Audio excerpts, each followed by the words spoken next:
Hello you beautiful people out there, what is going on? This is your friend Britik coming at you fast with another Call of Duty Advanced Warfare video, and today we are going to be talking about the new, most recent patches involving the SMGs specifically. That's what we're going to be talking about today, and we're going to be seeing some of those SMGs in action. We're going to be specifically talking about the KF5 versus the ASM1. Both have been changed. The ASM1 has been nerfed so that the fire rate is a bit slower. The KF5 has been buffed so that the mid-range damage is a bit higher. So I decided to use both of them in this one game of CTF. This is a public match of CTF because I didn't have a lot of the attachments on the KF5, and I decided to go ahead and try it out on a game where you can see a lot of action with the weapons, get a lot of kills with the weapons, and I do alright this game. But I think that there's just some pretty good instances showing each weapon at each distance and how they have changed with these changes. So the first half of the CTF game is going to be with the KF5. The second half is going to be with the ASM1. Now, initially you're going to notice that the KF5 straight melts at close range. It melts at close range. In fact, I would say that the KF5 kills faster at close range than the ASM1 does. But again, even though the medium range damage on this weapon was increased, it still doesn't compare to that of the ASM1. Now, disclosure, I do not have advanced rifling on the KF5. As you saw there, that was a pretty good medium range encounter right there. I just lose the gunfight, but I did not have the advanced rifling on the KF5, so it shows you a good demonstration of how the gun is naturally.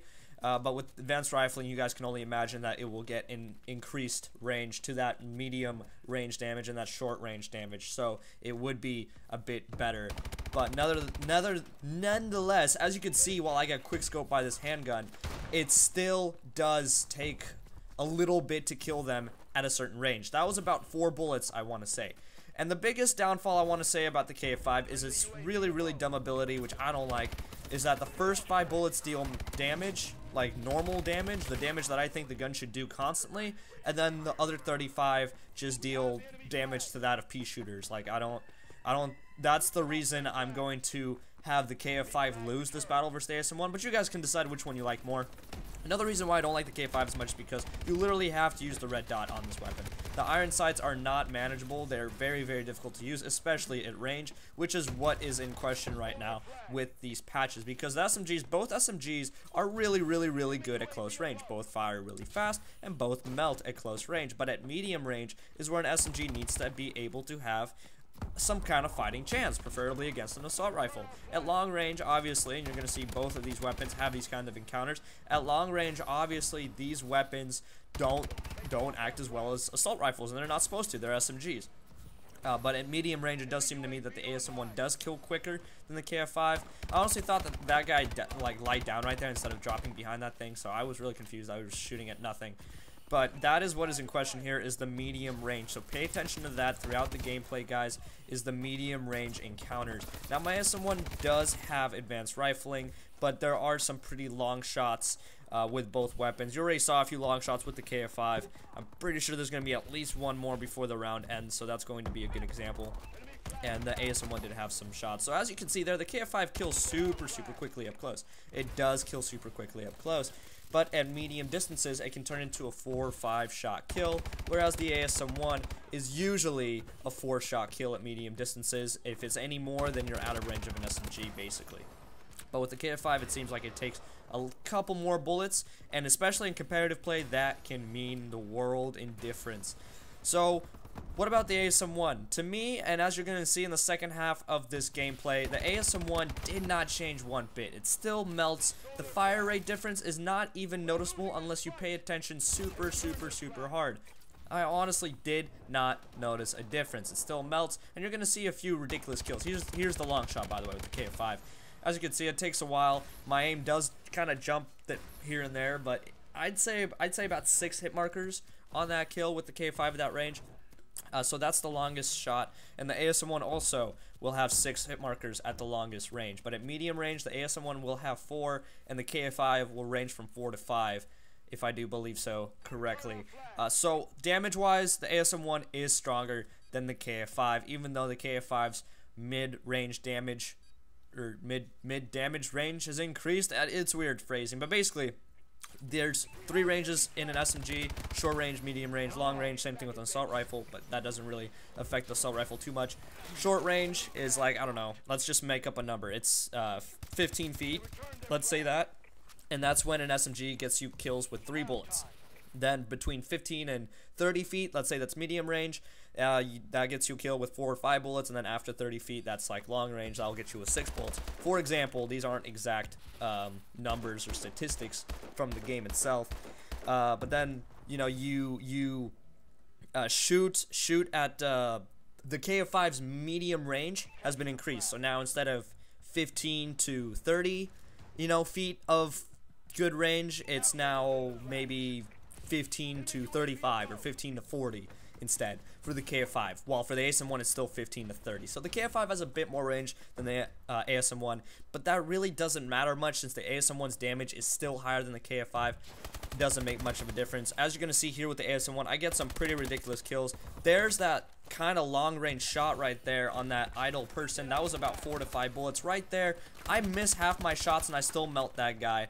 So you're going to see a couple of ridiculous kills. One kill, I zoom out, and while I zoom out, I get the kill because there's a bit of lag comp in this game. So it just, the ASM1 is still the king when it comes to SMGs. As for the SN6, which was also patched, or buffed rather, it got an increase in accuracy. That does not matter in my opinion, since that was not the problem for the SN6. I thought the SN6 was pretty damn accurate as it was. The problem with that is, again, the damage or the range was just not good in my opinion. I just think that the SN6 is just a bit weaker than the ASM1 or the KF5. So definitely the ASM1, you're going to see a couple of kills in the circle. Much stronger than the KF5 in my opinion. Much more viable in multiple situations than the KF5. So it's still going to be a viable weapon. It's still going to be good against the battle as well because, like I said, it feels like nothing has changed. Even though people say it's changed. Come on, man. I'm shooting him in the head, man. Like, what is this? What is this? I look at his body in disbelief.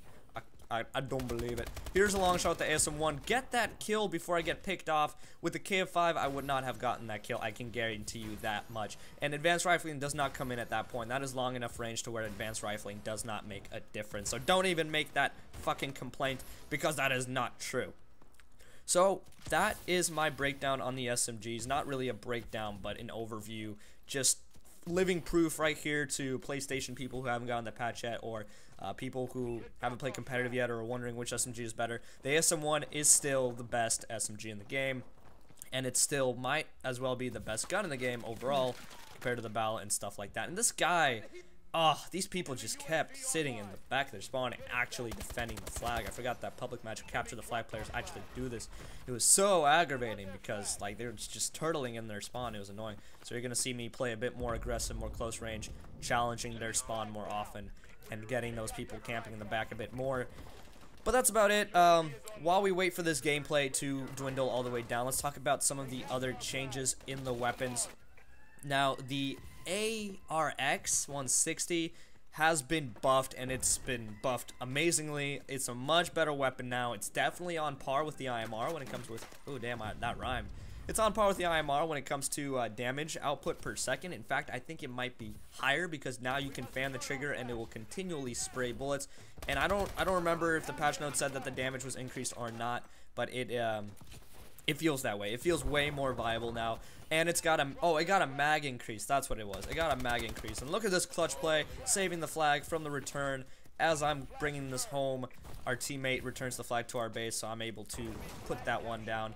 But unfortunately, spoiler alert, we are going to lose this game. I'm literally like the only one doing anything this entire game on my team. So I guess I was the only one playing objectively. But other notes, the EPM3 or whatever the single shot laser weapon is, that has not been changed. Well, it has been changed. It's been changed with the accuracy buff, but I have no idea why they needed to do that. There was that ridiculous kill that I was talking about. I basically just hip fired and killed that guy.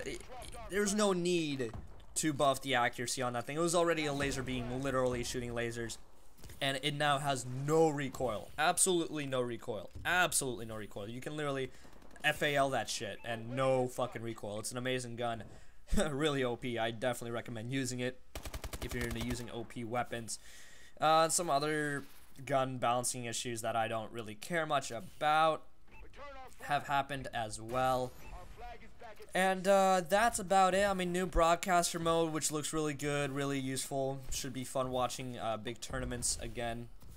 Looking at that broadcaster mode. My cat, like I said, is helping me commentate this YouTube video. He is meowing in the background, little bastard. I need to start locking him out. I really do. I keep saying that every video, but I need to just lock him out, put his food outside. Okay, make him have fun. And I do chase down this guy. I kill him, but I don't manage to kill his butt buddy, who does some crazy 360 no-scope headshot on me. I'm just kidding, he didn't. He just hit fired like a little bitch. But yeah, there you guys have it. That's the end of the game. Stay tuned. I do get a supply drop if you want to see what I opened at the end of the supply drop. Really but there you guys have it. So final verdict, ASM1 is still the best SMG in the game. Don't get your hopes up, BAL players, to hope that it goes back to an 8-player BAL competitive version, because it's not. The ASM1 is still dominant, and no other SMG has been buffed well enough to beat the ASM1 as of right now. So there you guys have it. Thank you all so much for watching. Hopefully you enjoyed. If you did, please drop a like, comment, subscribe, all that good stuff. I went 31 and 18. You know, that's mediocre, but I did get captures and defense and returns, so I was playing really objectively, and most of our team rage quit anyway. So thank you all so much for watching, and have a wonderful day.